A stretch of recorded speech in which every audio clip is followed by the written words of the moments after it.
Alright, so welcome back to Arc Nova. So for this video and several other videos, I'm going to be talking about how the cards work in Arc Nova. In particular, for this video and the next couple of videos, it's going to be talking about how the animal cards work in Arc Nova.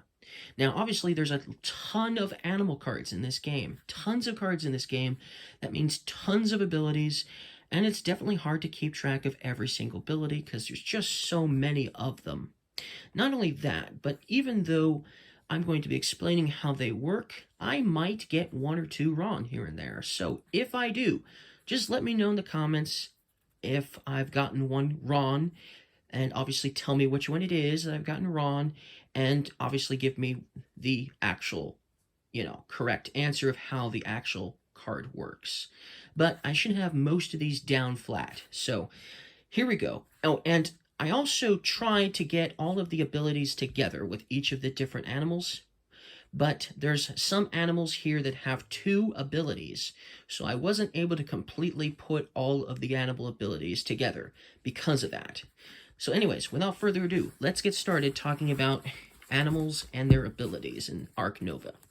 Now, the first ones are going to be easiest because these animals here don't have any abilities at all. So it's really easy to just simply go over them. Now, if I've already explained how these functions work up here, so if you don't know how all of the cards, or how should I say, all of the requirements you need in order to play an animal, if you don't know that, go ahead and watch my how to play videos. I've got 3 of them. I explain how those work in those videos. I'll be talking about abilities and perhaps obviously the appeal points and stuff like that. So everything below the name of the animal is what these videos are going to be about, not necessarily this stuff in the corner here or on the sidelines. So obviously the first 10 animals here don't have any abilities, so they just give you appeal. So and there's only 10 of them, so that means the rest of these animals, they have, obviously, are going to give you an ability. So none of these have the abilities.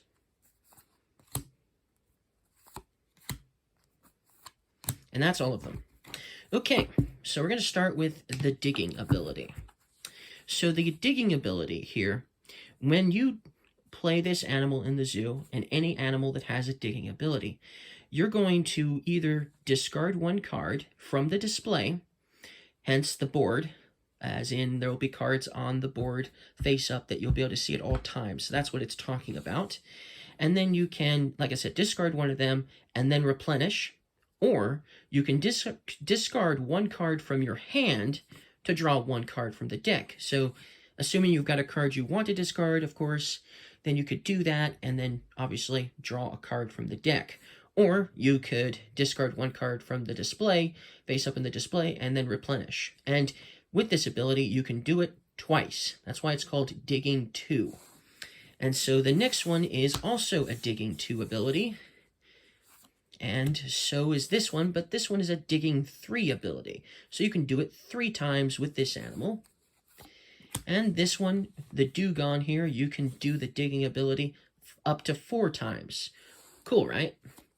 Okay, now we're moving on to the next ability, Pouch.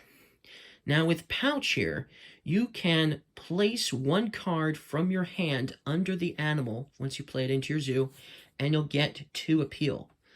If you don't do it, you'll still get the appeal here, which is 4, but with this animal, you can get up to 6 appeal because you can do this 1 time.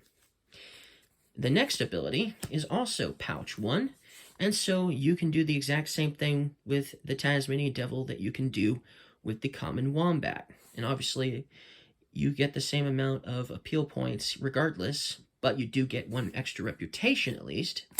Now the Koala, it has Pouch 2, so you can do this up to 2 times. You can put 2 cards from your hand, up to 2, under this Koala for 2 appeal each. So you could technically get 12 appeal that way, and you still get a reputation. So that's cool.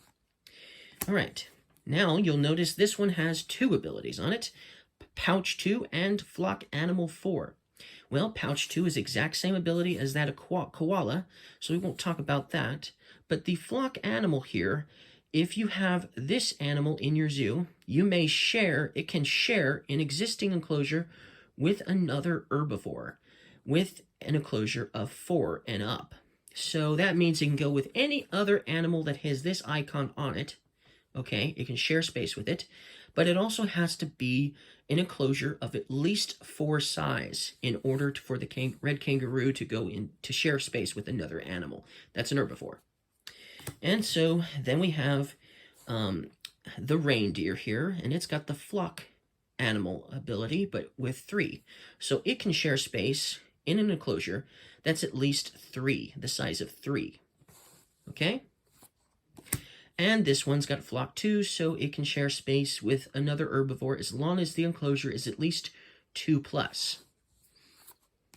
And the red deer here, it can share space with another herbivore in an enclosure as long as it's an enclosure size of 3 or more. Okay, and then this one has the flock animal 2 ability, so once again it can share an enclosure with another animal, another herbivore, as long as the enclosure is 2 or more, as in big. But it also has another ability, the Grevy's zebra here. It has boost, sponsors.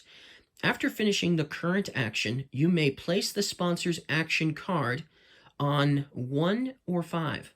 So it doesn't matter what action you're performing, but most likely it's going to be the animal action that you're playing right now. So you play that current action, which is the animal action, and then the animal you're placing into your zoo is this Grevy's zebra. Afterwards, you can move the sponsor's action card wherever it may be, okay, to either the first spot or the 5th spot. So meaning, since you played the animal's action will have already moved all the way to the left side already.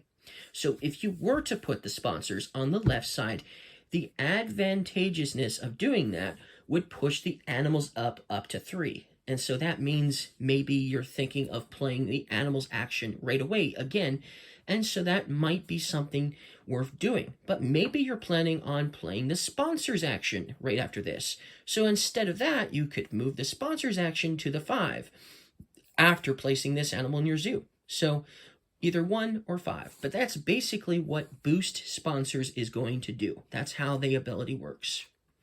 And this one has the exact same ability, with the exception of it's not considered a flock animal, but it has the same ability as the Grevy's zebra.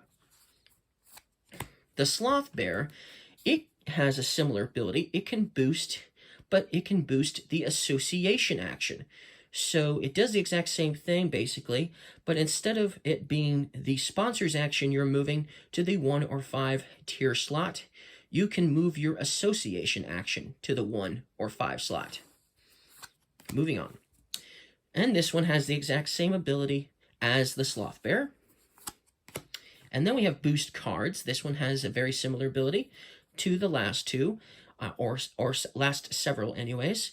But instead of moving, obviously, the sponsor's action or the association action, you can move your cards action to the 1st spot or to the 5th spot in the, tier location. So tier 1 or tier 5, your choice, with boost cards.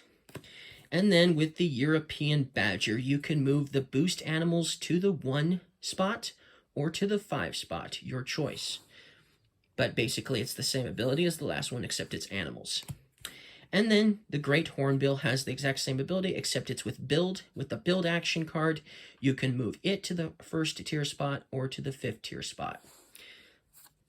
Okay, and then we're still not done with flock animals. We have another animal here that's a flock animal of 4, so it can share space with another animal that's an herbivore as long as the enclosure is 4+. But we do have another ability that the moose does have, and that's multiplier sponsors. You can place ×2, the ×2 token, on your sponsor's action card. What does the ×2 token do? It basically lets you take the sponsor's action again.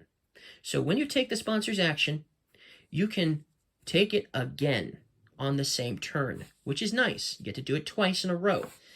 But if you don't use the token, before a coffee break emerges, then everything that was on the card, meaning the ×2 token, would be removed. So it would be useless to you. So if you were to place this, this was the last action, and you weren't able to, obviously, utilize the token because somebody else, they were able to basically initiate a coffee break. Well, you snooze, you lose, I suppose. Or you just lucked out. But that's the point. That's what it's going to do, the ×2 token. It's going to basically allow you to play the sponsor's action twice on the same turn. Awesome. Okay, and so the red panda here has the exact same ability as the moose, except obviously it's not a flock animal. Okay, so the northern cassowary has a very similar ability to the red panda, except instead of it working with the sponsors, it's going to work with your action build card. And so you can put the ×2 on the build card. And then you could take the build action twice on the same turn. Cool, right? Okay, and then obviously this animal has the exact same ability as the last one. And then we have Multiplier Association. So with this one, with the Eurasian brown bear, you can place your ×2 token on the association action, which would allow you to do the association action twice in a row, if you could potentially do that, of course. But it also has another ability as well called Full-Throated, which will allow you to hire one association worker. So this is one of the ways you can get association workers. Sure, you can get association workers by basically certain placements and moving the conservation tract up one possibly, and obviously, you know, maybe putting down some sponsorships of certain continents and things like that. You could potentially get your 3 association workers that way, but you could potentially get this earlier in the game, although the build, of course, to build it, you're going to need your animals upgraded, the animal's action upgraded to 2 just to play this animal in your zoo, of course, but still, you could, this is one of the ways you can get an association worker, basically for free almost, if you will. Well, not necessarily for free, because the bear still costs money, of course. But basically, that's how Full-Throated is going to work. Okay, and then we have multiplier cards. You can place 1 ×2 on your card's action card. So you could take the card's action twice, basically, in the same turn. And that's basically what this ability will let you do. Okay, that's it for the multipliers. Now we have another pouch. So once again, we have another pouch animal. So I'll just mention it again. You can place 1 card from your hand under this card, the Bennett's Wallaby, to get 2 appeal points. And then it's also a petting zoo animal. So you'll get 3 appeal points for each petting zoo animal icon in your zoo, which will include this as well. I might have gotten it wrong in the how to play video, but now I've got it right. I'm pretty sure I've got it right anyways. And so when you play the Bennett's Wallaby in your zoo, you're getting 3 appeal. And then, of course, you could potentially get more if it's not the first petting zoo animal you're placing in your zoo, because you're getting 3 for each petting zoo animal icon in your zoo. But basically, that's how those abilities work. Now we have a digging ability, once again, with the petting zoo animal. So we did digging practically first, almost, in this video. So I'll just go ahead and say it again, since it was a while ago. So you can do this only once, but you can either discard 1 card from the display and replenish, or you can discard 1 card from your hand to draw 1 card from the deck, okay? And then obviously it's a petting zoo animal, so you can get 3 points for each petting zoo animal icon in your zoo. Okay, so the horse has the exact same ability as the last one does, except obviously it doesn't have that digging ability, but it does give you a reputation at least. And the sheep has the exact same ability as the horse, and the domestic goat has the same ability as the sheep, and the guinea pig has the same ability as the domestic goat, and the domestic rabbit has the same ability as the guinea pig, and the alpaca has the same ability as the last one, and the coconut lorikeet has the same ability as the last one, and the donkey The donkey has the same petting zoo animal ability as the lorikeet. However, it also has another ability called Inventive, which will allow you to gain one of these X tokens. Okay, so it has two abilities, and that's its other ability. And the grizzly bear here also has the Inventive ability, which will allow you to gain one X token for each bear icon in all of your zoos, to a maximum of 3. And so basically it's actually better than the donkey, because the donkey only lets you get 1. This is potentially letting you get 3, and that's in all zoos. So if you don't have enough bear icons to get the maximum of 3 X tokens, your opponents might have a bear icon, and so it's including theirs as well. But you can still only get a maximum of 3 with this bear. But you also have the full-throated ability here, which will allow you to hire 1 association worker. So 2 awesome abilities for one awesome bear, grizzly bear. Cool ability. Cool abilities. And then this animal here also has the full-throated ability as well. So you can hire an association worker with this one. And then the South American coati also has Inventive, so you can gain 1 of those X tokens. And the red-shanked duke, or deuce, or douse, this one will gain you 1 X token for the amount of primate icons in your zoo. So you'd get 1 X token if you only have 1 primate icon in your zoo. You'd get two X tokens if you had 3 primate icons in your zoo, and you'd get 3 X tokens if you had 5 primate icons in your zoo. So that's how that one is going to work. And this one has the exact same ability as well as that red-shanked duke, so we won't talk about it because it has the exact same one. Okay, now, we still have a few animals here. Now, these here are all animals that are considered attack cards. Now, if you don't want to play with the attack card part, then you can play with their second additional ability instead. So you don't get both of these abilities. You can choose one of these 2 abilities. Even if you're playing with attack cards, you can still choose which one you want to play, whether you want to play the attack or whether you want to play the incentive. And so Venom here, its attack is going to, okay, let's just do incentive. Incentive for the Western Green Mamba here, you're going to get 2 X tokens. And for the Inland Taipan, you'd get 2 X tokens for Inventive. And for the Platypus, you'd get 1 X token for Inventive. However, Venom, each player ahead of you on the appeal track gains 2 Venom tokens. And that's the same thing for the Inland Taipan. And it's almost the same thing for the Platypus, except every player ahead of you on the appeal track gains 1 Venom token. Okay, so what do Venom tokens do? That's the question.